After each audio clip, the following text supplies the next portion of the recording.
Ya, shalom. Salam sejahtera di dalam kasih Tuhan kita Yesus Kristus. Puji syukur kepada Tuhan, kita dapat berjumpa kembali dalam ibadah raya kita pagi hari ini.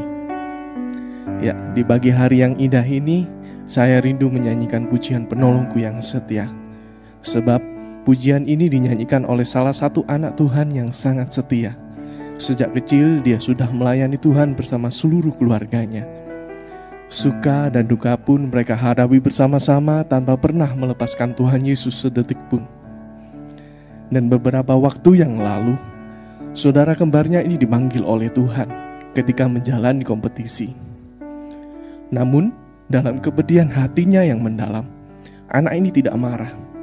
Melainkan ia berkata, Tuhan Yesus itu baik dan Tuhan tak pernah merancangkan hal yang buruk bagi kehidupannya. Mari Bapak Ibu, kita pujikan pujian ini bersama-sama.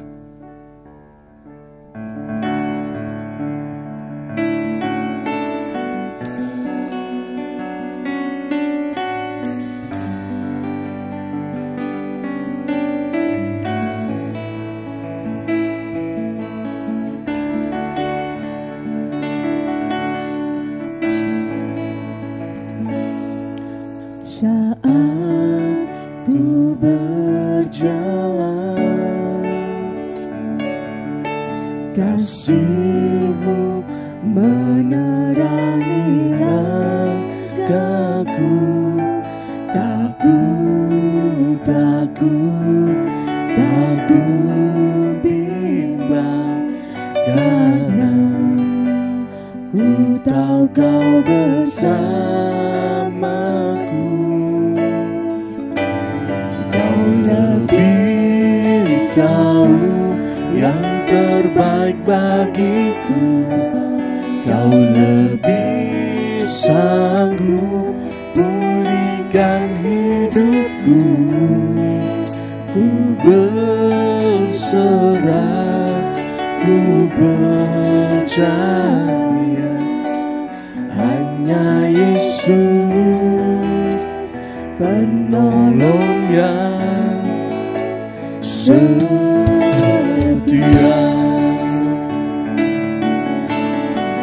Saat kami berjalan, Tuhan, kasih-Mu lah yang menerangi tiap langkah hidup kami. Saat ku berjalan, kasih-Mu menerangi langkahku. Takut bimbang, karena ku tahu Kau bersamaku. Kau lebih tahu yang terbaik bagiku. Kau lebih sanggup pulihkan hidupku. Ku berserah, ku percaya hanya Yesus penolong yang setia. Sekali lagi, saat ku berjalan, Saat ku berjalan, kasih-Mu menerangi langkahku. Takut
Kau lebih tahu yang terbaik bagiku.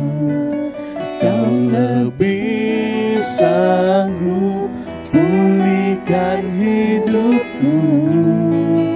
Ku berserah, ku percaya hanya Yesus penolong yang setia. Kau lebih tahu, kau lebih tahu yang terbaik bagiku. Kau lebih sanggup pulihkan hidupku. Ku berserah, ku percaya hanya Yesus penolong yang setia.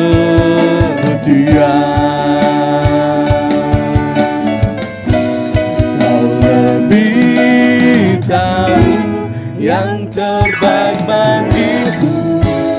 Kau lebih sanggup pulihkan hidupku. Ku berserah, ku percaya hanya Yesus penolong yang setia. Kau lebih tahu, kau lebih tahu yang terbaik bagiku. Kau lebih sanggup pulihkan hidupku. Ku berserah, ku percaya hanya Yesus penolong yang setia. Kau lebih tahu Tuhan, kau lebih tahu yang terbaik bagiku. Kau lebih sanggup pulihkan hidupku. Ku berserah, ku percaya hanya Yesus penolong yang setia. Hanya Yesus, hanya Yesus penolong yang setia. Hanya Yesus penolong yang setia. Terima kasih Tuhan, Engkau baik Tuhan. Tuhan, begitu berat beban hidup kami yang harus kami tanggung Tuhan. Oleh karena banyaknya orang yang ingin menjatuhkan kami, ingin menyakiti hati kami. Bahkan kami kehilangan orang yang kami sayang Tuhan Yesus. Hanya Engkau yang mampu memulihkan hati kami Tuhan Yesus. Dan kami percaya Tuhan, Engkau mengizinkan semuanya ini terjadi bukannya untuk ingin menjatuhkan kami, melainkan agar kami dapat naik ke tempat yang lebih tinggi Tuhan Yesus. Tuhan, kami mau memulai ibadah kami pada hari ini. Kiranya Engkau menyertai jalannya ibadah kami, dan Engkau menyertai kami para imam-imam yang melayani pada pagi hari ini, sehingga semuanya dapat berjalan dengan seturut dengan kehendak-Mu Tuhan Yesus. Biarlah Tuhan, apa yang kami persembahkan pada hari ini, semuanya untuk menyenangkan hati-Mu. Terima kasih Tuhan, kami mau mulai ibadah kami pada hari ini. Hanya di dalam nama Tuhan Yesus Kristus kami berdoa. Haleluya. Amin. Amin. Saya sapa sekali lagi Bapak Ibu Saudara yang ada di rumah dan dimanapun berada. Shalom. Shalom. Selamat hari Minggu. Puji syukur pada Tuhan. Kalau pagi hari ini kita kembali siap untuk memuji Tuhan dengan bersukacita. Kita percaya Tuhan hadir di tengah-tengah kita. Dan biarlah di pagi hari ini mulut kita dipenuhi dengan pujian. Karena Tuhan kita layak menerima ucapan syukur kita. Mari saya mengajak Bapak Ibu Saudara mengangkat satu pujian sukacita, transformasi sukacita. Dan lewat pujian ini kita percaya Tuhan melawat negeri kita Indonesia. Dan Tuhan melawat seluruh umat Tuhan di muka bumi ini. Mari kita mau naikkan pujian dan syukur kita. Semua kita akan bersukacita.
Sukacita pujian di rumah-rumah dan tarian di jalan-jalan.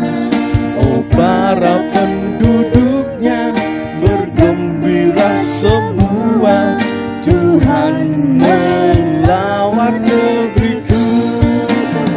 Sukacita pujian di rumah-rumah, dan tarian di jalan-jalan.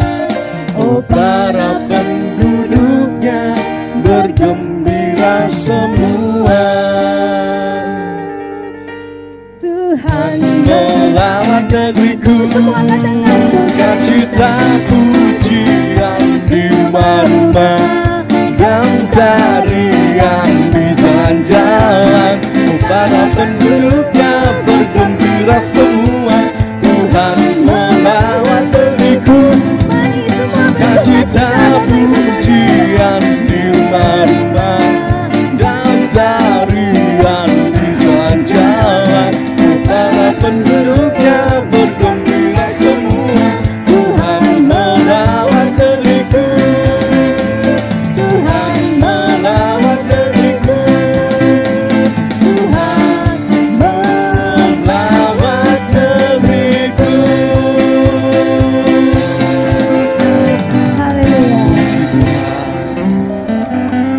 Ya, puji Tuhan, kita sudah memuji nama Tuhan. Tiba waktunya bagi kita untuk menerima firman Tuhan, Bapak Ibu Saudara. Mari kita siapkan hati kita dan mari kita sambut dengan pujian. Mujizat itu nyata. Sungguh tak terbatas kuasa-Mu Tuhan. Semua yang tidak mungkin bagi kami, namun bagi-Mu mungkin Tuhan.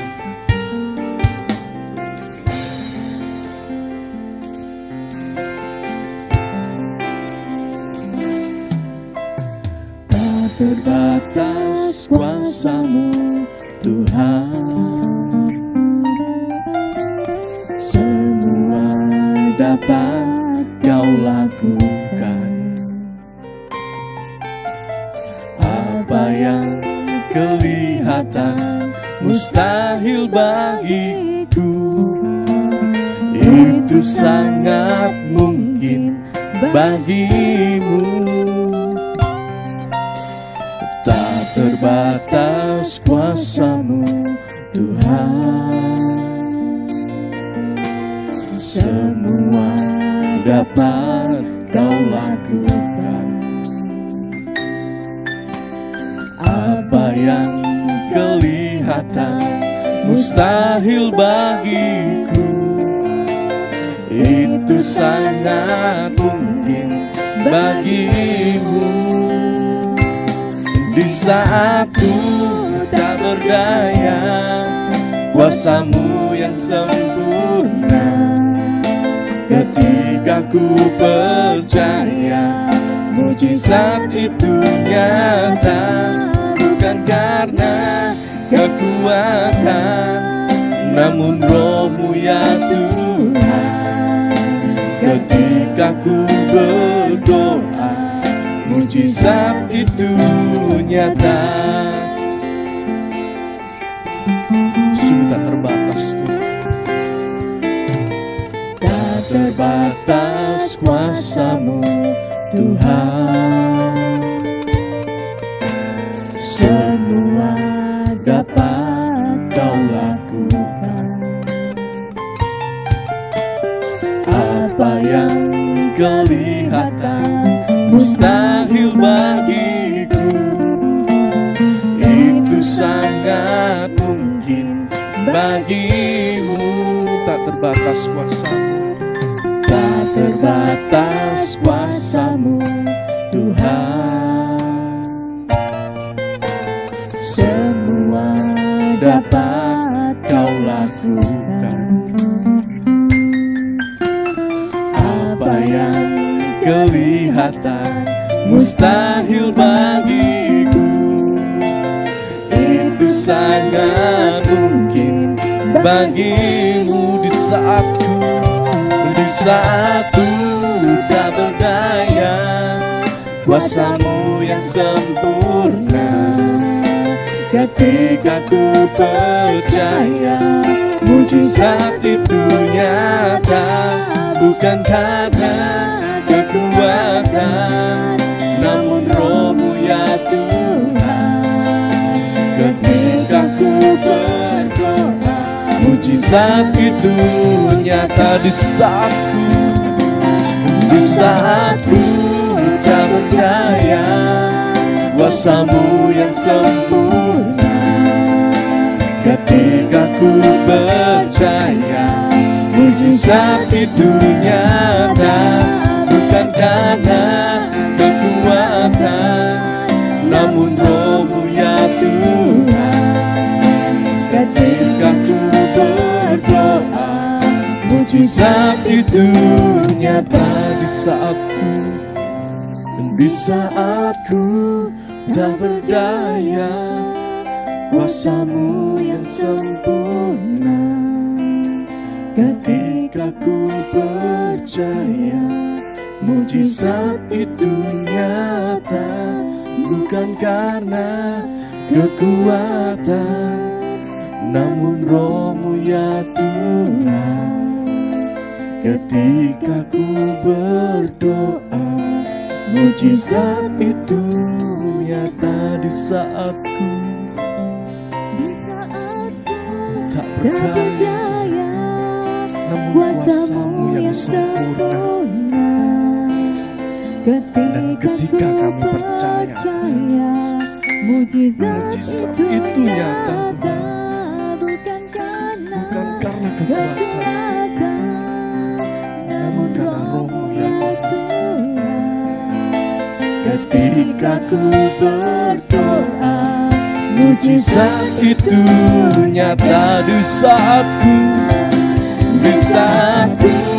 tak berdaya, kuasa-Mu yang sempurna.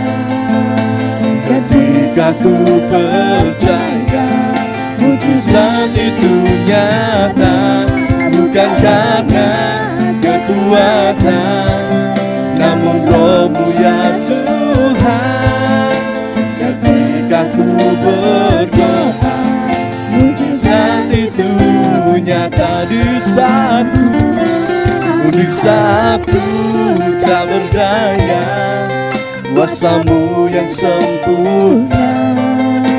Ketika ku percaya mujizat itu nyata, bukan karena kekuatan, namun Roh-Mu ya Tuhan. Ketika ku berdoa, mujizat itu nyata di saatku tak berdaya, kuasa-Mu yang sempurna. Ketika ku percaya mujizat itu nyata, bukan karena kekuatan, namun Roh-Mu ya Tuhan. Ketika ku berdoa, mujizat itu nyata. Ketika ku berdoa, ketika ku percaya, ketika ku berdoa, mujizat itu nyata.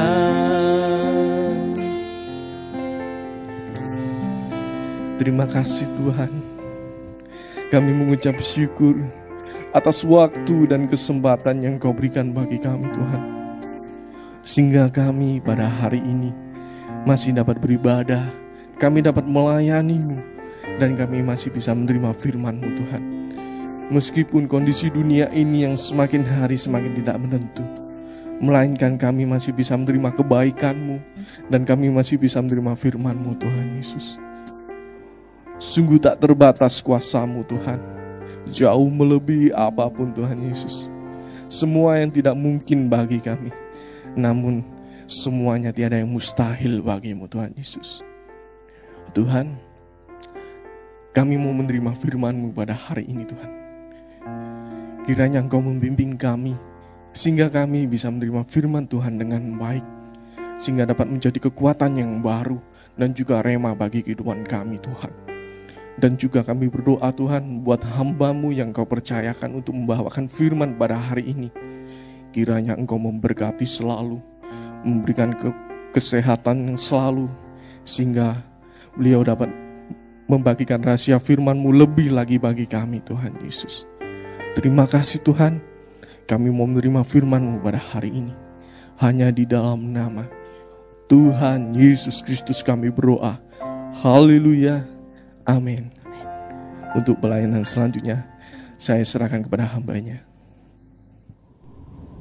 Shalom Bapak Ibu Saudara sekalian, salam damai sejahtera dari Tuhan Yesus Kristus. Kiranya segala rahmat kasih karunia damai sejahtera, pertolongan, perlindungan, dan anugerah Tuhan melimpah bagi kehidupan kita semua. Selamat datang, selamat beribadah, selamat bertemu kembali. Mari Bapak Ibu Saudara sekalian, hari ini kita agak sedikit berbeda.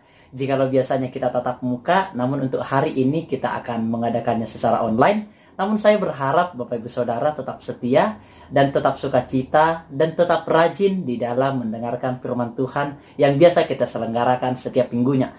Nah saudara sekalian, hari ini kita akan membahas sebuah tema, yaitu dari keraguan kepada iman, menjawab isu-isu seputar kematian dan kebangkitan Yesus Kristus. Jadi hari ini kita masih di dalam seputar kematian dan kebangkitan Yesus Kristus. Nah saudara-saudara, ternyata kematian dan kebangkitan Yesus Kristus mengandung polemik, bukan hanya untuk zaman yang sekarang, namun ternyata juga mengandung polemik pada zaman Yesus Kristus.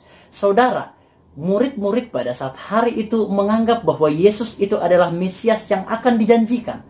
Namun ketika murid-murid melihat bahwasanya Yesus telah dibunuh, semua iman mereka runtuh, semua mereka ketakutan, semua mereka terpencar. Dan juga ketika kebangkitan Yesus Kristus, ada beberapa murid juga yang tidak percaya akan kebangkitan Yesus Kristus. Salah satunya adalah Thomas. Nah ternyata saudara sekalian, berbicara tentang kematian dan kebangkitan Yesus Kristus mengandung banyak polemik dan mengandung banyak keraguan. Bukan hanya di kalangan atau di zaman yang sekarang, namun juga ketika zaman Yesus Kristus. Makanya saya rindu kita akan membedah beberapa pertanyaan-pertanyaan atau isu-isu seputar kebangkitan dan kematian Yesus Kristus. Karena saya yakin dan percaya Bapak Ibu Saudara sekalian, keraguan itu akan bisa membawa kita kepada iman. Jikalau keraguan itu dijawab atau jikalau pertanyaan itu dijawab, maka keraguan ataupun pertanyaan yang sulit itu dapat menjadikan seseorang itu semakin beriman kepada Tuhan. Kita akan mulai di dalam satu statement yang sebagai berikut. Jawaban dari sebuah pertanyaan yang sulit dan keraguan yang tulis akan menambah iman. Nah ini penting saudara-saudara. Jawaban dari pertanyaan yang sulit dan keraguan yang tulus itu sebenarnya akan membawa kita kepada iman. Salah satunya contoh adalah Thomas, saudara sekalian. Kita tahu bahwa Thomas itu tidak percaya akan kebangkitan Yesus Kristus. Bahkan Thomas berkata, sebelum aku mencucukkan jariku ke lubang yang dipakunya, saya tidak akan percaya. Namun Yesus tidak marah dengan akan hal itu. Yesus menampakkan diri kepada Thomas. Dan Yesus berkata, ayo cucukkan jarimu ke tanganku Thomas. Maka apa yang dilakukan oleh Thomas? Segera setelah itu Thomas memproklamirkan sebuah proklamir yang sangat luar biasa dengan mengatakan, ya Tuhan dan Allahku. Nah dari sini kita bisa melihat sebuah fakta bahwasanya keraguan itu dapat membuat orang itu menambah imannya. Namun keraguan yang tulus saudara sekalian. Dan juga saudara, jawaban dari sebuah pertanyaan sulit juga dapat menambah iman sebenarnya. Salah satu contoh saudara sekalian, kita sudah pelajari beberapa minggu yang lalu, bahwa 1 minggu yang lalu, bagaimana 2 murid dari Emmaus yang mereka berdebat sangat luar biasa tentang apakah Mesias itu, apakah Yesus Kristus itu adalah Mesias yang memang dinubuatkan, bagaimana kehidupan Mesias, apakah memang mayatnya dicuri ataukah mayatnya memang betul-betul bangkit. Mereka semua ada di dalam kegalauan, mereka semua ada di dalam kebingungan dan pertanyaan-pertanyaan sulit. Namun kita tahu ceritanya, Yesus sebenarnya sedang bersama-sama mereka dan menjelaskan, menguliahi mereka selama beberapa mil pada saat hari itu. Dan apa yang terjadi ketika Yesus memberi jawaban di atas segala pertanyaan-pertanyaan sulit yang ada di dalam diri mereka, dan juga kebingungan-kebingungan yang ada di dalam diri mereka. Ketika mereka menemukan jawabannya, kita tahu, kita mengetahui bahwa mereka pulang dengan sukacita, dengan hati yang berkobar-kobar, dengan hati yang sungguh-sungguh ingin melayani Tuhan. Sehingga saudara sekalian, jawaban dari pertanyaan yang sulit dan keraguan yang tulus akan menambah iman. Nah saudara, maksud saya adalah barangkali ada pertanyaan-pertanyaan yang sulit dan juga ada keraguan-keraguan yang tulus di dalam hati kita yang mungkin malu kita ungkapkan di depan gereja atau pada saat ibadah. Nah hari ini saudara sekalian, saya juga akan menjelaskan beberapa isu-isu tentang kematian dan kebangkitan Yesus Kristus, karena saya yakin dan percaya saudara sekalian bahwa jawaban-jawaban dari pertanyaan sulit dan keraguan-keraguan itu dapat menambah iman kita, sama seperti Thomas dan sama seperti dua murid dari Emmaus. Dan juga ada satu lagi, yaitu Sida-Sida dari Ethiopia, yang ketika dijelaskan dia menjadi percaya saudara sekalian. Jadi hari ini kita akan membahas isu-isu seputar kematian dan kebangkitan Yesus Kristus, dari keraguan membawa kepada iman. Nah saudara sekalian, kita akan masuk di dalam poin yang pertama. Apakah sebenarnya kematian Yesus Kristus adalah sebuah mitos? Apakah Jumat Agung itu sebuah mitos, saudara sekalian? Karena ada yang mengatakan bahwa Yesus itu tidak betul-betul mati. Sebenarnya itu adalah rekayasa daripada para murid, saudara sekalian. Apakah benar Yesus benar-benar mati, saudara? Dan juga kita akan membahas, apakah bukti-bukti yang terpercaya mengenai kematian Yesus Kristus? Adakah argumentasi sejarah? Adakah bukti-bukti sejarah yang koheren, yang faktual, yang bisa dipercaya mengenai kematian Yesus Kristus, saudara sekalian? Nah, jikalau Yesus Kristus mati, apakah itu berarti Allah mati? Nah, ini kan mungkin ada di dalam benak kita. Pertanyaan ini mungkin ada dalam benak kita, namun kita ragu, kita mungkin malu, kita takut menyampaikannya di depan gereja seperti itu. Kita kan percaya Yesus adalah Allah. Kita percaya sepenuhnya Dia pencipta langit dan bumi. Dia Allah yang kekal, Bapa yang perkasa. Nah, sementara kita tahu di dalam sejarah bahwasanya Yesus Kristus itu mati. Nah, apakah jikalau Yesus Kristus mati, itu berarti Allah juga mati? Nah, itu nanti akan kita jawab secara bersama-sama. Apakah memang Jumat Agung adalah sebuah mitos? Dan juga apakah ada bukti-bukti yang terpercaya? Dan apakah jika Yesus mati itu berarti Allah itu mati? Nanti kita akan menjawab itu, dan jawaban itu akan membuat iman kita semakin dewasa, Bapak Ibu Saudara sekalian. Next. Nah, ternyata mengenai kematian Yesus Kristus, saudara sekalian, ternyata orang Yahudi itu mempercayai kematian Yesus Kristus di kayu salib, saudara sekalian. Namun memang mereka tidak mempercayai akan kebangkitan Yesus Kristus. Nah, saudara kita orang Muslim tidak mempercayai kematian Yesus Kristus dan juga tidak mempercayai kebangkitan Yesus Kristus. Namun kita orang Kristen mempercayai bahwa Yesus itu mati dan juga Yesus itu bangkit. Inilah beberapa perbedaan pandangan di tiga agama besar yang ada di dunia ini, saudara sekalian. Yahudi mempercayai kematiannya, namun tidak mempercayai kebangkitannya. Muslim tidak mempercayai kematian dan kebangkitannya, namun kita orang Kristen mempercayai kematian dan kebangkitannya, saudara sekalian. Nah, saya akan membuktikan bagi kita semua dalil-dalil atau fakta-fakta sejarah mengenai kematian Yesus Kristus, saudara. Sebenarnya di dalam sumber Islam, tertulis juga di dalam Al-Quran, ini tidak berarti saya ingin mengutip-ngutip ayat-ayat Al-Quran atau saya ingin mengambil atau mempercayai ayat-ayat tersebut. Tidak, saudara sekalian. Namun ini sebagai pembanding bagi kita semua, saudara sekalian. Nah, ternyata di dalam Al-Quran juga, di surat An-Nisa, ayat yang ke-157 dikatakan, dan kami hukum juga karena ucapan mereka, sesungguhnya kami telah membunuh Al-Masih, Isa putri Maryam, Rasul Allah. Padahal mereka tidak membunuhnya dan tidak pula menyalibkannya, tetapi yang mereka bunuh adalah orang yang diserupakan dengan Isa. Nah, ternyata saudara sekalian, di dalam kitab kepercayaan saudara yang kita kasihi, ternyata juga menjelaskan bahwasanya Yesus itu atau Isa itu telah dihukum, saudara. Walaupun memang berbeda-beda penafsiran akan hal ini, namun kita meyakini, saudara sekalian, bahwa ternyata Yesus betul-betul disalibkan. Dan mereka ada di dalam keraguan, dan di situ dikatakan bahwasanya ada yang diserupakan dengan dia. Nah, sulit untuk kita mengatakan bahwa Yesus itu diganti ketika disalib dan diserupakan dengan seseorang. Siapa yang diserupakannya? Kapan itu diserupakan? Dan jikalau diserupakan, tentu kan orang-orang pada saat hari itu kan ada nih, pada saat hari itu.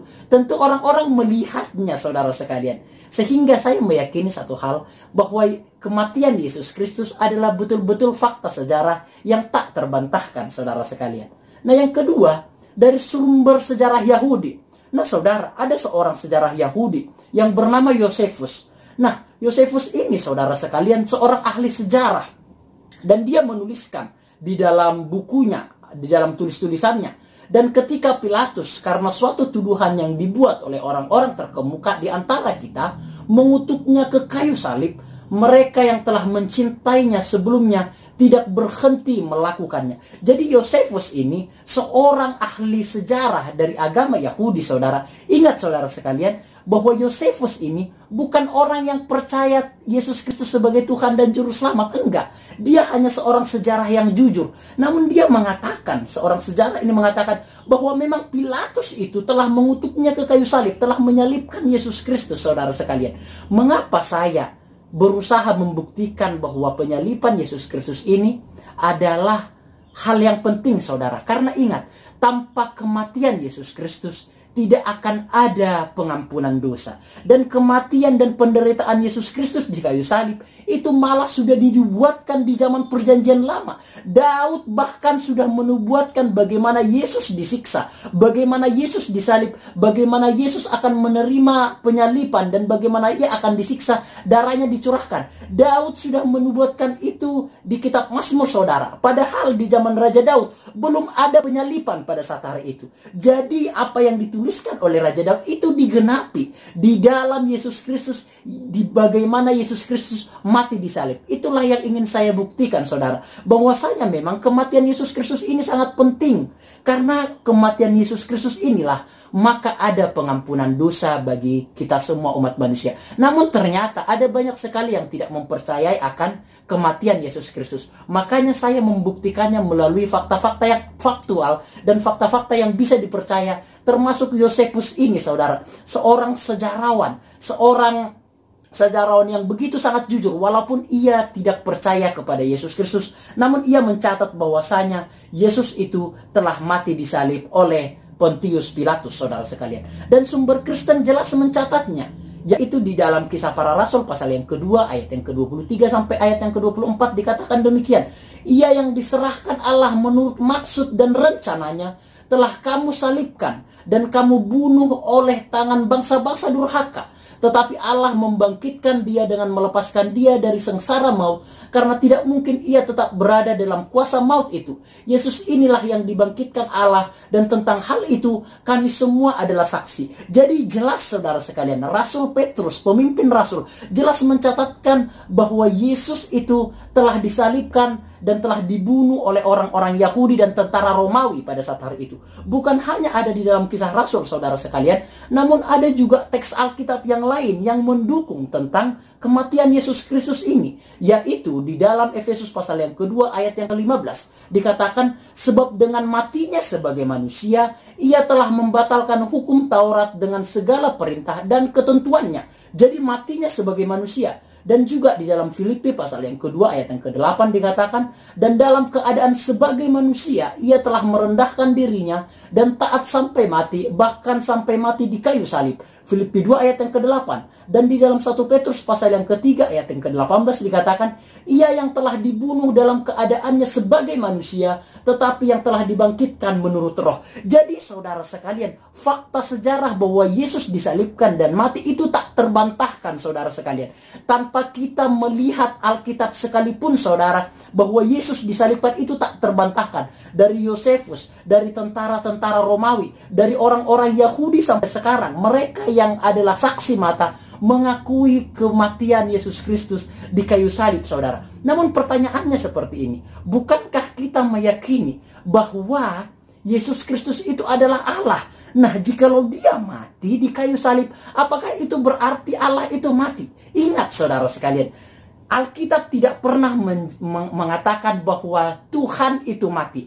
Nah, kita juga orang-orang Kristen, sebaiknya kita tidak mengatakan kita sedang memperingati kematian Tuhan kita Yesus Kristus atau kebangkitan Tuhan kita Yesus Kristus. Ingat saudara, itu sebuah plesetan teologis. Tuhan tidak pernah mati. Sebaiknya kita mengatakan kita sedang memperingati kematian Yesus Kristus. Karena jelas apa yang dikatakan Alkitab. Matinya sebagai manusia. Itu jelas dalam Filipi pasal yang kedua, Efesus pasal yang kedua, 1 Petrus pasal yang ketiga. Jadi jelas kematiannya sebagai manusia. Kita harus ingat saudara, bahwa Yesus itu sepenuhnya adalah Allah dan sepenuhnya adalah manusia. Yang mati itu bukan Allahnya, namun yang mati itu manusianya saudara sekalian. Nah, kita bisa melihat bahwa bukti kemanusiaan Yesus Kristus, dia bertambah banyak, dia bertambah besar, dia lapar, dia haus, dia juga dibaptis, dan dia juga bisa marah, bisa sedih, bisa dicobai oleh iblis,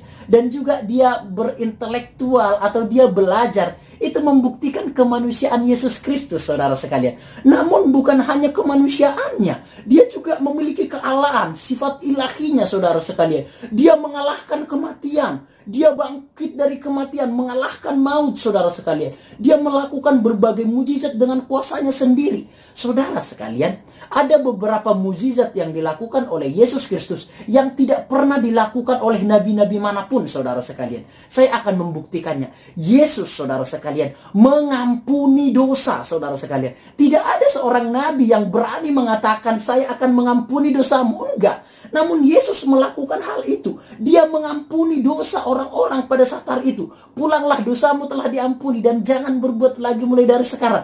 Yesus mengatakan juga, aku dan Bapa adalah satu. Yesus juga mengatakan, saudara sekalian, akulah Alfa dan Omega, yang awal dan yang akhir. Tidak ada seorang nabi manapun dalam perjanjian lama sampai hari ini, juga dalam zaman Yesus Kristus, yang berani mengatakan mengampuni dosa, yang berani mengatakan akulah Alfa dan Omega, yang berani mengatakan bahwa aku dan Bapa adalah satu. Itu hanya dilakukan oleh Yesus Kristus. Itulah yang membuktikan keilahian atau kealahan Yesus Kristus. Jadi ingat saudara, Yesus memang mati di kayu salib. Namun yang mati itu bukan kealahannya, namun kemanusiaan, sifat kemanusiaan. Daging Yesus Kristus itulah yang mati, saudara sekalian. Nah, hari ini kan, jikalau mungkin dahulu kita memiliki kegelisahan atau keraguan atau kebingungan melalui jawaban-jawaban dari kitab suci juga yang kita baca, iman kita semakin diteguhkan, Bapak Ibu saudara sekalian. Jadi yang mati itu bukan Allahnya,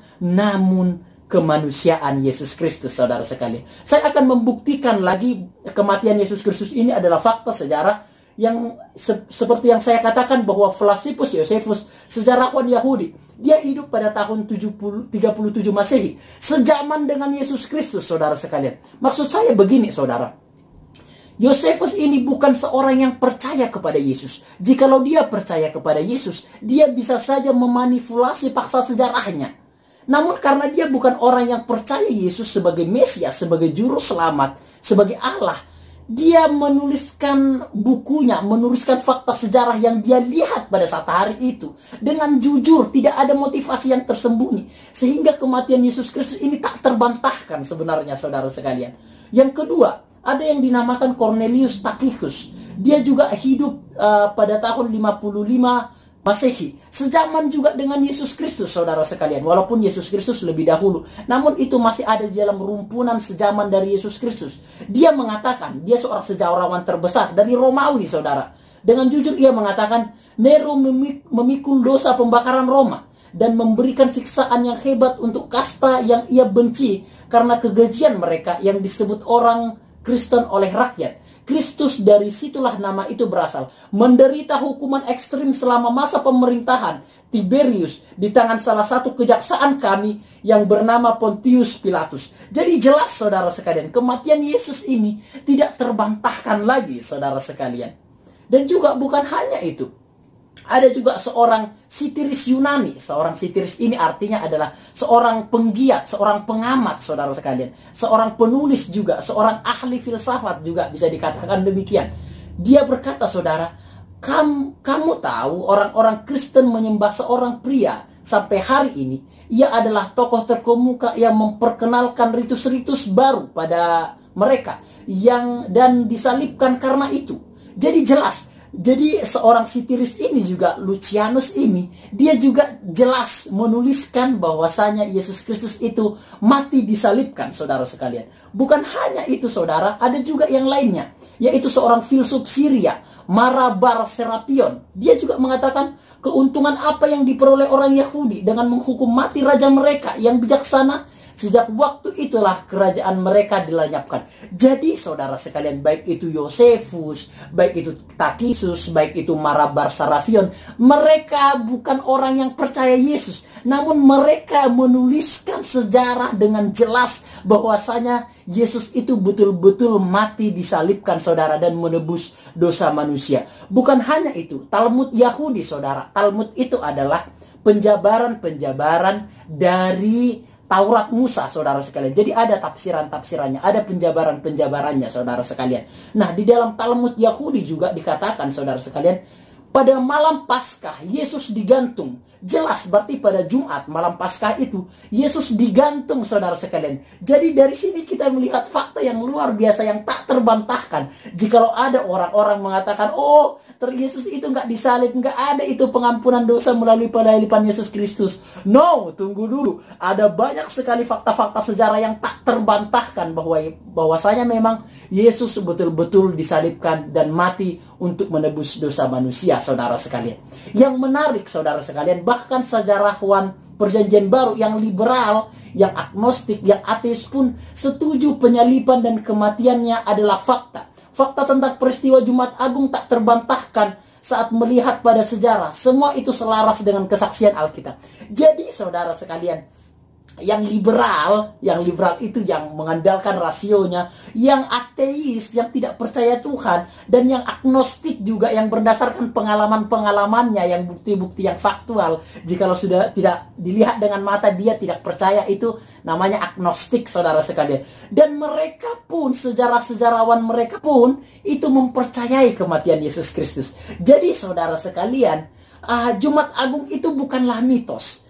Kematian Yesus Kristus itu bukanlah mitos, namun fakta sejarah yang tak terbantahkan. Namun saudara, jikalau dahulu salib adalah lambang hukuman yang menakutkan, sekarang salib menjadi simbol kekuatan dan pengharapan untuk keselamatan kekal kita. Saudara sekalian, tanpa salib Kristus Yesus, saudara, tidak akan ada orang yang diselamatkan. Termasuk saya dan Bapak Ibu saudara sekalian. Tidak akan ada pengampunan dosa. Kita semua akan hidup di bawah hukuman dosa. Dan kita akan mendapatkan hukuman dari dosa itu. Yaitu penghukuman dari Allah. Yaitu kematian kekal sampai selama-lamanya. Namun melalui penyaliban Yesus Kristus di kayu salib, dosa-dosa kita diampuni, saudara sekalian. Kita yang dahulunya bermusuhan dengan Bapa, bermusuhan dengan Allah, namun dengan pengorbanan Yesus Kristus ini dihapuskan, dijembatani, didamaikan antara kita dengan Bapa. Kita berdamai melalui penyaliban Yesus Kristus. Saudara sekalian, tanpa penyaliban Yesus Kristus tidak akan ada pengampunan, saudara. Apakah bisa Tuhan mengampuni manusia tanpa pengorbanan Yesus Kristus? Tidak bisa. Saya katakan tidak bisa. Penyaliban kematian Yesus Kristus itu adalah satu-satunya cara untuk manusia boleh diampuni kesalahannya. Mengapa tidak bisa diampuni, bro? Pak, karena apa? Karena Tuhan tidak bisa melawan sifatnya. Tuhan tidak bisa mengingkari janjinya. Tuhan itu adalah kasih dan adil. Itu merupakan sifat-sifatnya. Kasih, dia mengampuni, namun adil juga, dia ada hukuman dari atas dosa-dosa kita. Sehingga memang hanya dengan cara Yesus mati di kayu salib, kasih Tuhan itu tetap nyata, dan juga keadilan Tuhan juga tetap nyata. Sehingga kasih dan keadilan itu selaras, saudara sekalian. Sangat luar biasa, Bapak Ibu. Jadi kita hari ini sudah menyelesaikan fakta-fakta atau isu-isu mengenai Jumat Agung atau mengenai kematian Yesus Kristus. Kita sudah menjelaskannya, dan saya yakin dan percaya iman kita akan semakin bertumbuh melalui penjelasan-penjelasan yang faktual ini, saudara sekalian, dan juga didukung oleh fakta-fakta Alkitab itu sendiri. Nah, saudara sekalian, kita sekarang akan masuk di dalam poin yang kedua, yaitu tentang kebangkitan Yesus Kristus. Nah, kebangkitan Yesus Kristus ini juga mengandung banyak polemik, mengandung banyak permasalahan. Ada orang-orang yang berkata, saudara sekalian, bahwasanya murid-murid itu galau, bahwasanya murid-murid itu berhalusinasi. Mereka karena pimpinan mereka Yesus itu sudah mati, mereka semua berhalusinasi bahwasanya Yesus itu bangkit, saudara. Begitulah, galau ditinggal mati. Jadi halukah para murid? Ada banyak orang yang mengatakan itu, saudara. Simon Petrus halu, Thomas juga halu, Maria halu, atau mereka berhalusinasi karena pimpinan mereka, raja mereka yang mereka kasihi, Mesias yang mereka yakini itu telah mati. Maka orang-orang mengatakan, oh itu enggak betul-betul bangkit itu Yesus itu. Hanya berhalusinasi kok mereka itu semua. Enggak ada itu semua. Nah, bagaimana cara menjawabnya, saudara? Bapak Ibu saudara sekalian, mengapa saya mengatakan atau menjelaskan hal ini? Kita tidak boleh lagi berdiam diri atas pertanyaan-pertanyaan sulit yang dilontarkan kepada kita, saudara. Kita nggak boleh, Alkitab jelas mengatakan kepada kita, kita harus mempertanggungjawabkan iman kita. Baik atau tidak baik waktunya. Kita bukan membela Tuhan, saudara. Namun kita membela iman kita, saudara sekalian. Yang kita yakini, saudara sekalian. Kita tidak boleh berdiam diri. Nggak boleh hanya percaya saja. Nggak usah menjawab. Enggak, saudara. Tuhan menginginkan kita bosan menjawab pertanyaan-pertanyaan yang datang menyerang prinsip-prinsip iman Kristen kita. Rasul Paulus berdialog, Rasul Paulus mempertanggungjawabkan imannya, Rasul Petrus juga mempertanggungjawabkan imannya. Demikian kita, saudara, tugas kita bukan hanya untuk mendengarkan firman Tuhan, untuk menyegarkan jiwa kita, untuk memperbaharui kelakuan kita, untuk memberkati kita. Enggak sebatas itu, saudara. Namun iman Kristen juga berpendapat, atau iman Kristen juga mengharuskan kita menjawab pertanyaan-pertanyaan sulit yang datang menyerang prinsip iman Kristen kita, Bapak Ibu Saudara. Jadi hari ini kita akan menjawab ini, saudara. 5 bukti kebangkitan Yesus Kristus, saudara sekalian. Nah, memang benar, saudara sekalian, bahwa para murid kaget dan putus asa saat Yesus ditangkap. Sang guru yang mereka ikuti siang dan malam akan dihukum mati. Bahkan karena takut, hampir semua dari mereka lari dan menyangkal Yesus menjelang penyalipannya. Pun setelah Yesus mati, para murid juga tidak berharap untuk berjumpa Yesus lagi. Sungguh keadaan para murid, sungguh kelam keadaan para murid pada saat hari itu. Jadi saudara, kalang kabut mereka, takut mereka semua ketika Yesus ingin disalibkan. Bahkan ketika Yesus sudah mati, mereka sama sekali tidak mengharapkan kebangkitan Yesus Kristus. Betapa kelamnya perbuatan mereka, saudara sekalian. Namun yang aneh, saudara, selang beberapa hari setelah keraguan-keraguan mereka, setelah masa kelam mereka, dengan tekad yang berapi-api mereka memberitahukan bahwa Yesus telah bangkit dan berkata bahwa Yesus telah menampakkan dirinya secara langsung kepada mereka. Apa yang terjadi, saudara? Banyak tuduhan yang mengatakan bahwa mereka melihat Yesus dalam halusinasi mereka. Nah, banyak ketika murid-murid itu bersaksi tentang kebangkitan Yesus Kristus, banyak yang berkata, berhalusinasi kok itu murid-murid itu semua. Nah, bagaimana cara menjawabnya, saudara sekalian? Perlu kita ketahui, saudara, bahwa halusinasi tidak mungkin dialami oleh sekumpulan orang yang secara bersamaan dengan halusinasi yang sama. Nggak mungkin, saudara kalian. Nggak mungkin halusinasi itu sama antara satu dengan yang lainnya. Halusinasinya adalah Yesus bangkit. Nggak mungkin, saudara. Nggak ada itu fakta sejarah yang seperti itu. Halusinasi itu pasti berbeda-beda antara satu dengan yang lainnya. Jadi saudara sekalian, halusinasi antara satu individu dengan individu yang lain berbeda. Namun perjumpaan dan interaksi dengan Yesus yang dialami oleh para murid dan saksi mata lain terhitung lebih dari 500 orang berbeda di 12 waktu dan tempat yang berbeda selama 40 hari. Jelas menampik tuduhan halusinasi. Jadi nggak mungkin halusinasi karena 500 orang yang berbeda di dalam 40 hari dan di dalam 12 waktu yang berbeda, saudara sekalian. Nggak mungkin jika halusinasi itu pasti hanya 2-3 orang. Namun ini enggak. 500 orang menyaksikan kebangkitan Yesus Kristus di dalam 12 waktu yang berbeda, di dalam 12 tempat yang berbeda, 40 hari juga, 12 waktu yang berbeda, saudara. Itu membuktikan bahwa para murid tidak berhalusinasi, saudara sekalian. Yes. Nah, Alkitab juga mencatat, bukan hanya itu, Alkitab juga mencatat Yesus menampakkan diri kepada Maria Magdalena, kepada para wanita yang kembali dari kubur Yesus, dan juga kepada Petrus, kepada 2 orang murid yang pergi ke Emmaus yang sudah kita pelajari bersama-sama. Yesus menampakkan diri kepada mereka, kepada seluruh murid Yesus Kristus di Tiberias, di Danau Tiberias, saudara sekalian, dan kepada ke-7 murid di pantai Danau Galilea juga, kepada lebih dari 500 orang murid di Galilea, dan kepada Yakobus, saudara Tuhan Yesus Kristus. Jadi ada banyak Tuhan Yesus menampakkan diri, bukan hanya kepada 1 orang, tapi kepada 500 orang di 40 hari, 12 waktu yang berbeda, saudara. Ini menunjukkan, ini membuktikan bahwasanya benar bahwa Yesus itu, maksud saya bahwa para murid itu bukan berhalusinasi atas kebangkitan Yesus Kristus, saudara sekalian. Jelas ada ayat-ayatnya, Bapak Ibu bisa baca. Saya membuat satu argumentasi yang sangat-sangat bisa dipercaya. Ada ayat-ayatnya, saudara sekalian. Dan juga melalui banyaknya saksi mata dalam peristiwa kebangkitan Yesus, kita dapat meyakini dan menyimpulkan bahwa ia telah bangkit. Para murid sungguh-sungguh menjumpai Yesus yang telah bangkit, dan tuduhan bahwa para murid berhalusinasi tidak bisa dipercaya atau tidak bisa dimungkinkan. Yesus betul-betul bangkit. Mengapa saya perlu membuktikan kebangkitan Yesus Kristus, saudara sekalian? Karena kebangkitan Yesus Kristus itu juga telah dinubuatkan. Yesus berkata pada hari yang ketiga dia akan bangkit. Dan juga di zaman perjanjian lama juga sudah dinubuatkan atas kematian dan kebangkitan Yesus Kristus. Bahkan dia terangkat. Nah, saudara sekalian, jikalau ada orang-orang yang menampik kebangkitan Yesus Kristus, sementara itu sudah dibuatkan dan sudah dikatakan oleh Yesus Kristus, maka kita harus membuktikan kebangkitan Yesus Kristus itu melalui fakta-fakta sejarah dan melalui Alkitab itu sendiri, saudara sekalian. Jadi jelas mereka enggak berhalusinasi. Kebangkitan Yesus Kristus, saudara, adalah sesuatu yang sangat penting di dalam iman Kristen. Karena jikalau Yesus hanya mati tidak bangkit, itu berarti Yesus tidak mengalahkan maut, Bapak Ibu Saudara sekalian.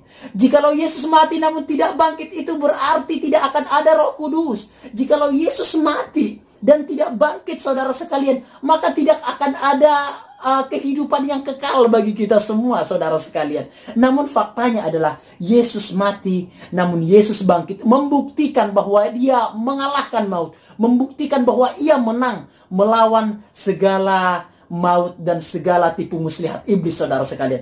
Luar biasa, Bapak Ibu Saudara. Dan juga saudara sekalian, saya akan membuktikan 5 fakta tentang kebangkitan Yesus Kristus. Yang pertama adalah bahwa kubur yang kosong. Sarjana perjanjian baru, bahkan beberapa sarjana liberal setuju bahwa ada fakta sejarah di balik klaim Injil bahwa para saksi menemukan kubur Yesus kosong. Laporan kubur kosong sesuai dengan apa yang diketahui pada masa itu secara arkeologis. Ada penguburan dan kuburan Yahudi. Saudara sekalian, jikalau ada orang yang menemukan mayat Yesus, berarti Yesus tidak betul-betul bangkit. Saya ulangi, saudara. Jikalau ada yang menemukan mayat Yesus, orang-orang Yahudi yang mencuri mayat Yesus, ada yang menemukannya dan menyimpannya, berarti Yesus tidak betul-betul bangkit, Bapak Ibu Saudara sekalian. Namun fakta kubur kosong, saudara. Nah, Bapak Ibu Saudara, yang kedua, Bapak Ibu Saudara sekalian, penampakan setelah penyaliban. Perjanjian baru mencatat banyak saksi mata yang mengalami perjumpaan dengan Yesus setelah kematiannya di kayu salib. Banyak orang yang berinteraksi dengannya dan di berbagai waktu dan tempat, saksi-saksi kebangkitan mengakui telah melihat, mendengar, dan menyentuh Kristus yang telah bangkit. Jadi ada penampakan, saudara sekalian. Jadi faktanya bahwa Yesus itu bangkit adalah kubur yang kosong, dan juga itu didukung oleh ahli-ahli arkeologi dan ahli-ahli sejarah, saudara sekalian. Dan tidak ada satupun yang bisa menemukan mayat Yesus. Itu membuktikan bahwa Yesus betul-betul bangkit. Dan juga ada penampakannya, sama seperti yang saya katakan, 500 orang, 12 tempat yang berbeda selama 40 hari, kepada Petrus, kepada Maria Magdalena, kepada 2 murid dari Emmaus, kepada saudara-saudara, kepada semua murid, kepada saudara-saudara Yesus Kristus, kepada Yakobus, kepada Thomas. Saudara sekalian, ini membuktikan bahwa Yesus betul-betul bangkit, saudara sekalian. Bukan halusinasi, saudara sekalian. Yang ketiga adalah transformasi para rasul, saudara sekalian. Di dalam kitab para rasul menggambarkan transformasi dramatis para rasul. Mereka yang dikenal pengecut dahulu dan penakut menjadi pengkhotbah yang berani hingga mati martir. Nah, ini membuktikan bahwa Yesus itu betul-betul bangkit. Kan kita meyakini satu hal tadi. Para murid itu ketakutan. terkencing-kencing mereka Bapak Ibu Saudara sekalian. Menceret-menceret mereka, nuwun sewu ya, tapi itu bahasa hiperbolanya.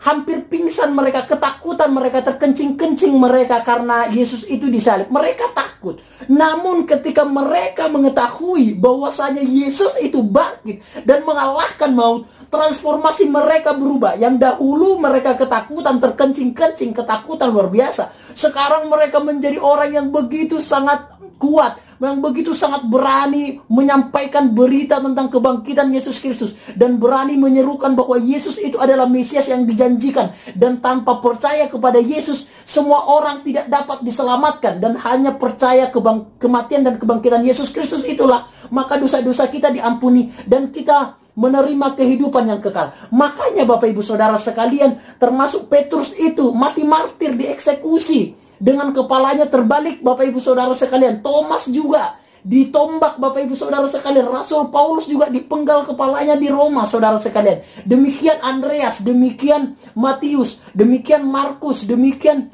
murid-murid yang lain Saudara. Mereka semua berani menyampaikan berita tentang Injil, tentang kematian dan kebangkitan Yesus Kristus dengan seluruh kemampuan mereka. Mereka tidak takut mati. Ini membuktikan bahwa Yesus bangkit. Jikalau Yesus tidak bangkit, nggak mungkin mereka berani sedemikian rupa Bapak Ibu Saudara sekalian. Wow, luar biasa Bapak Ibu Saudara. Next, dan juga munculnya gereja Kristen Saudara. Apa yang secara spesifik menyebabkan munculnya gereja Kristen di dalam sejarah? Dalam kurun waktu 400 tahun, kekristenan mendominasi seluruh kekaisaran Romawi dan selama 2 milenium menjadi dominan dalam peradaban barat. Jadi saudara sekalian, jikalau Yesus tidak bangkit, tidak mungkin ada kekristenan yang berkembang pada saat hari itu. Ini penting saudara. Namun karena Yesus betul-betul bangkit, sehingga itu menjadi iman bagi banyak orang, dan mereka itu memberitahukan firman Tuhan saudara. Itu mulai dari Yerusalem ke Yudea, ke Samaria, sampai ke seluruh Yerusalem, sampai ke seluruh Israel pada saat itu, sampai ke seluruh dunia, sampai ke Roma. Makanya berkembang saudara sekalian kekristenan, termasuk ke Indonesia Bapak Ibu Saudara. Ada beberapa misionaris Indonesia, termasuk itu Nomensen, termasuk itu John Sung, termasuk juga itu Van Hetzel dan lain sebagainya Bapak Ibu Saudara sekalian. Nah Bapak Ibu Saudara, jikalau Yesus tidak betul-betul bangkit, tidak mungkin ada orang yang memberitahukan tentang kebangkitan itu dan memberitahukan tentang iman itu. Namun karena Yesus betul-betul bangkit, maka dari itu saudara sekalian, mereka menyampaikan berita itu tanpa rasa takut sedikit pun. Dan yang terakhir saudara sekalian, bukti bahwa Yesus itu bangkit adalah Minggu menjadi hari ibadah. Orang Yahudi beribadah pada hari Sabat yang merupakan hari ke-7. Perhitungan dalam orang Yahudi dimulai dari matahari terbenam Jumat sampai matahari terbenam Sabtu. Namun saudara sekalian, gereja Kristen awal secara bertahap mengubah hari ibadah mereka dari hari ke-7 menjadi hari pertama, Minggu, hari pertama Tuhan. Maksudnya saudara sekalian, karena mereka percaya kebangkitan Yesus Kristus itu pada hari Minggu, dan mereka meyakini fakta sejarah itu, mereka membuktikan, mereka melihatnya dengan mata kepalanya sendiri saudara sekalian, maka mereka memutuskan saudara sekalian mengubah hari ibadah itu menjadi hari pertama, bukan hari ke-7. Sehingga hari pertama itu adalah hari Minggu Bapak Ibu Saudara sekalian. Jadi orang-orang yang dahulu saudara sekalian telah mempercayai bukti kematian dan kebangkitan Yesus Kristus ini tidak terbantahkan Bapak Ibu Saudara sekalian. Nah Bapak Ibu Saudara semuanya, topik ini mungkin topik yang sangat dalam, sangat berat sama Bapak Ibu Saudara. Namun saya didorong oleh Tuhan untuk menyampaikan ini. Kiranya Bapak Ibu Saudara sekalian, kita bisa mempertanggungjawabkan iman kita kepada orang-orang yang datang mempertanggungjawabkan atau menginjak-injak iman kita Bapak Ibu Saudara. Saya yakin dan percaya melalui penjelasan-penjelasan ini, iman saudara lebih diyakini bahwasanya memang saudara, kematian dan kebangkitan Yesus itu adalah fakta yang tidak terbantahkan sama sekali. Bapak Ibu Saudara sekalian, tanpa kematian Yesus Kristus tidak ada pengampunan dosa. Tanpa kebangkitan Yesus Kristus tidak akan ada Roh Kudus yang akan dicurahkan kepada diri kita Bapak Ibu Saudara. Namun Alkitab telah mencatat bahwasanya Yesus telah mati, bukan mati sebagai Tuhan, enggak, namun matinya sebagai manusia. Namun dia bukan hanya mati, dia bangkit melawan maut, Bapak Ibu Saudara. Nah, kematian Yesus Kristus juga merupakan kematian kita dari dosa, Bapak Ibu Saudara sekalian. Kebangkitan Yesus Kristus merupakan juga kebangkitan kita, Bapak Ibu Saudara. Lahir baru artinya memiliki sikap yang baru. Jadi Yesus mati, kita juga mati atas dosa-dosa kita. Yesus bangkit, kita juga bangkit melalui karakter yang baru, melalui sikap yang baru, melalui semangat yang baru. Mari Bapak Ibu Saudara sekalian, sama seperti para rasul yang dengan teguh mempertanggungjawabkan imannya, Bapak Ibu Saudara sekalian, yang dengan teguh menyampaikan kesaksiannya kepada orang-orang banyak pada saat hari itu, saudara sekalian, sehingga banyak orang yang diselamatkan, saudara. Mari kita juga mempopulerkan, memproklamirkan, Bapak Ibu Saudara, iman kita kepada Tuhan dengan kesaksian-kesaksian yang kita miliki, Bapak Ibu Saudara sekalian. Bapak Ibu Saudara, apakah yang harus kita lakukan? Allah mengasihi kita melalui kematiannya dan juga melalui kebangkitannya. Allah mengasihi kita dibuktikan, yes, melalui kematian dan kebangkitannya. Namun apakah kita mengasihi Tuhan? Apa buktinya kita mengasihi Tuhan, Bapak Ibu Saudara sekalian? Apakah kita mengasihi Dia juga sama seperti Dia mengasihi kita? Dia mengasihi kita sudah dibuktikan, Bapak Ibu Saudara. Namun apakah kita mengasihi Dia? Itu barangkali belum kita buktikan di dalam kehidupan kita, Bapak Ibu Saudara sekalian. Bapak Ibu, Allah mengasihi kita bukan ketika kita sudah berbuat baik, enggak. Namun Allah mengasihi kita pada saat kita malah menghujat Dia. Allah mengasihi kita, Bapak Ibu Saudara sekalian. Itulah bukti agungnya dan mulianya kasih Allah. Bapak Ibu Saudara sekalian, melalui kasih Allah yang besar ini juga mempopulerkan kepada kita apa next yang harus kita lakukan di depan ini. Apakah kita akan berdiam diri, Bapak Ibu Saudara? Alkitab mencatat bahwa kita harus membalas cinta kasih Tuhan dengan kita rajin beribadah sungguh-sungguh kepada Tuhan, rajin melakukan perbuatan-perbuatan baik, rajin berdoa kepada Tuhan, rajin menolong sesama, Bapak Ibu, sebagai bukti bahwa kita sudah diselamatkan oleh Tuhan. Bapak Ibu Saudara sekalian, dahulu kita semua ada di dalam maut. Dahulu api neraka menjadi bagian dari kita. Dahulu tidak akan ada keselamatan dalam diri kita, saudara sekalian. Namun melalui kematian dan kebangkitan Yesus Kristus, kita semua boleh diselamatkan, kita semua boleh diampuni, dan kita semua boleh dibebaskan dari segala dosa-dosa kita. Bapak Ibu Saudara sekalian, mari kita mengucap syukur atas kematian dan kebangkitan Yesus Kristus ini. Anugerahnya kekal sampai selama-lamanya. Saudara semuanya, ini bagian-bagian yang terakhir, saudara sekalian, bahwa kasih Allah melimpah bagi kehidupan kita bersama. Saudara sekalian, jikalau saya mungkin saudara menjadi Tuhan, Bapak Ibu Saudara sekalian, saya akan mengambil jalan yang mudah. Namun Tuhan kita tidak demikian, Bapak Ibu Saudara sekalian. Dia tidak mengambil jalan yang mudah. Dia mengambil jalan yang sulit, Bapak Ibu Saudara sekalian. Dengan cara dia berkorban di kayu salib, Bapak Ibu Saudara. Itu merupakan jalan yang sulit. Namun Yesus ingin menempuh itu, saudara sekalian. Allah menempuh itu. Makanya saudara, kita juga tidak boleh mengambil jalan yang instan, Bapak Ibu Saudara. Beribadah sungguh-sungguh itu bukan jalan yang instan, itu perlu pengorbanan. Itu juga harus kita lakukan, Bapak Ibu Saudara sekalian. Bapak Ibu Saudara sekalian, pengorbanan Yesus Kristus merupakan satu-satunya cara untuk mengampuni dosa kita. Karena apa, Bapak Ibu Saudara? Karena apa? Ini bagian yang terakhir. Karena tidak mungkin orang berdosa menyelamatkan orang yang berdosa. Enggak mungkin, saudara sekalian. Hanya orang yang tidak berdosa yang menyelamatkan orang yang berdosa. Nah, Yesus yang tidak berdosa inilah yang menyelamatkan manusia yang berdosa, saudara. Mengapa Yesus tidak berdosa? Karena bukan dari benih Adam dan Hawa dia. Bukan dari benih manusia dia. Namun benih dari Roh Kudus. Jadi saudara sekalian, singkatnya begini, saudara. Allah itu, saudara, menjadi manusia. Allah itu menambahkan di dalam dirinya manusia. Kenosis, mengosongkan dirinya. Menambahkan di dalam dirinya manusia. Sehingga Allahnya tetap ada, namun manusianya tetap ada. Sehingga manusianya bukan manusia yang berdosa, Bapak Ibu Saudara sekalian. Nah, Bapak Ibu, mari kita semakin mencintai dan semakin mengimani dan semakin iman kita bertumbuh di hadapan Tuhan melalui kematian dan kebangkitan Yesus Kristus. Amin. Demikian firman Tuhan, Bapak Ibu Saudara, untuk kita semua. Tuhan Yesus memberkati. Bapak Ibu Saudara sekalian, pengumuman yang ingin saya bagikan bagi kita semua, Bapak Ibu Saudara, seperti biasa ada ibadah yang akan kita selenggarakan di hari Minggu depan, Bapak Ibu Saudara, tanggal 8 Mei 2022. Mari saksikan bersama-sama, tetap semangat, tetap setia, dan kita akan berdoa bagi beberapa teman-teman kita, bagi beberapa teman seiman kita yang berulang tahun. Kita akan mendoakan mereka. Yang pertama adalah Ceilen, yang kedua adalah Ko Ivan, yang ketiga adalah Aaron. Kita akan mendoakan bersama-sama mereka. Mari Bapak Ibu Saudara sekalian, kita akan mengakhiri ibadah kita. Kita akan berdoa bersama-sama. Bapa kami di surga, terima kasih Tuhan Yesus, Engkau telah menyertai kami sepanjang acara ibadah ini, sepanjang materi ini. Ya Tuhan, Tuhan menyertai kami. Kiranya kami boleh mempertanggungjawabkan iman kami terhadap orang-orang yang datang menyerang prinsip-prinsip iman kami, atau juga kami ragu terhadap Yesus Kristus ini. Beberapa keraguan kami dijawab hari ini, sehingga iman kami boleh dikuatkan dari keraguan menjadi menambah iman.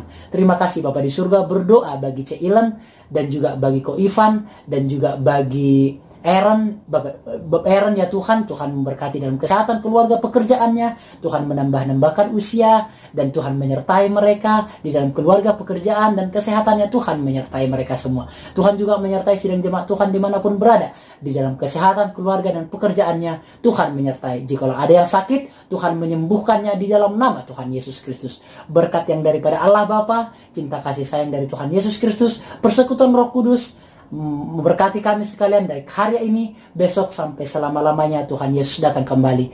Di dalam nama Tuhan Yesus Kristus, puji Tuhan. Amin. Tetap semangat Bapak Ibu Saudara sekalian.